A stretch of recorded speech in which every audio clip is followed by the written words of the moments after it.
शांति जो ज्यादा दिन नहीं टिकती। हसपुर गांव अब पहले से भी ज्यादा खुश था। राजा महाघमंडी बदल चुका था। टैक्स खत्म, डर खत्म और हंसी फिर से खुलकर बहने लगी थी। सुबह सुबह कहीं ढोल बज रहा था, कहीं बच्चे किलकारियां मार रहे थे और कहीं टिल्लू नीम के पेड़ के नीचे बैठकर कुछ सोच रहा था। जब टिल्लू सोचता है कुछ न कुछ होने वाला है, चाय वाले काका ने कहा। लेकिन इस बार टिल्लू शरारत नहीं, खतरा सूंघ रहा था। नए संकट की एंट्री। राजा के दरबार में एक नया चेहरा आया, मंत्री कुटिलकांत। लंबी नाक, पतली आंखें और मुस्कान ऐसी जैसे नींबू काट कर रख दी हो। उसने सोचा, एक गंवार लड़का राजा का सलाहकार कैसे बन गया? ये कुर्सी मेरी होनी चाहिए। कुटिलकांत ने राजा से मीठी आवाज में कहा, महाराज, ये हंसी वसी ठीक है, लेकिन ज्यादा हंसी से अनुशासन खत्म हो जाता है। राजा चुप रहा। दूर खड़ा सब देख रहा था। मंत्री की पहली चाल। अगले दिन मंत्री ने आदेश निकलवाया, अब गांव में हंसी का समय तय होगा। बिना अनुमति हंसने पर सजा। गांव में फिर सन्नाटा। एक बच्चा फुसफुसाया, अब हंसने से पहले पूछना पड़ेगा। टिल्लू ने दांत दिखाए, लगता है किसी को हंसी से एलर्जी है। टिल्लू की जवाबी तैयारी। टिल्लू ने गांव की सभा बुलाई, बोला, डरो मत, अगर कोई हंसी रोकने आए तो हम उसे हंसी में डुबो देंगे। गांव वाले बोले, कैसे? टिल्लू ने आंख मारी, अभी देखना। हंसी का स्कूल।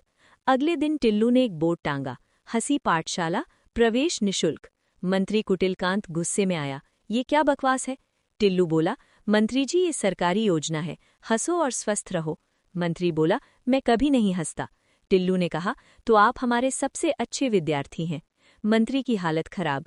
टिल्लू ने बच्चों से कहा, जब मंत्री जी आए सब रोने लगना। मंत्री जैसे ही अंदर आया, हाय हाय, अरे रे रे। मंत्री घबरा गया, क्या हुआ? एक बच्चा बोला, हंसने की इजाजत नहीं मिली तो रो ही रहे हैं। मंत्री पसीना पसीना। उल्टा असर। अब गांव में लोग जानबूझकर रोते, उदास रहते, आहें भरते। राजा परेशान, ये क्या हो गया मेरे राज्य को? टिल्लू बोला, महाराज, ये बिना हंसी का असर है। राजा को समझ आ गया। मंत्री की आखिरी साजिश। कुटिलकांत ने सोचा, अगर टिल्लू हटेगा तभी मैं जीतूंगा।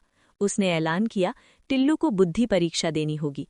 अगर हार गया गांव छोड़ना होगा। गांव वाले घबरा गए। टिल्लू बोला, मंजूर है, लेकिन शर्त मेरी। क्या? मंत्री ने पूछा। अगर मैं जीता तो आप हंसकर दिखाएंगे सबके सामने। दरबार में सन्नाटा। बुद्धि परीक्षा। 3 सवाल पूछे गए। सवाल नंबर 1, दुनिया की सबसे भारी चीज क्या है? टिल्लू, किसी का अहंकार। दरबार तालियों से गूंज उठा। सवाल नंबर 2, वो क्या है जो बांटने से बढ़ता है? टिल्लू, हंसी। राजा मुस्कुरा दिया। सवाल नंबर 3, वो कौन है जो सबको हंसाता है लेकिन खुद कम हंसता है? टिल्लू ने मंत्री की ओर देखा, ऐसे लोग जो खुद दुखी होते हैं। मंत्री की हार। राजा बोला, टिल्लू जीत गया। अब सबकी नजर मंत्री पर। राजा, शर्त याद है? मंत्री ने जबरदस्ती हंसने की कोशिश की। हा हा। अचानक हा हा हा हा। वो खुद को रोक नहीं पाया। पूरे दरबार में ठहाके। मंत्री शर्म से लाल। सच्चाई बाहर। हंसते हंसते मंत्री रोने लगा। मैं ईर्ष्या करता था, मुझे लगा हंसी कमजोरी है।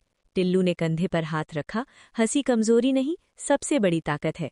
नया संदेश। राजा ने घोषणा की, आज से हसपुर में हंसी पर कोई नियम नहीं होगा। मंत्री ने माफी मांगी। गांव फिर हंस पड़ा। कहानी की सीख। ईर्ष्या इंसान को अंधा कर देती है। खुशी बांटने से घटती नहीं, और जो हंसी से डरता है वो खुद सबसे ज्यादा दुखी होता है।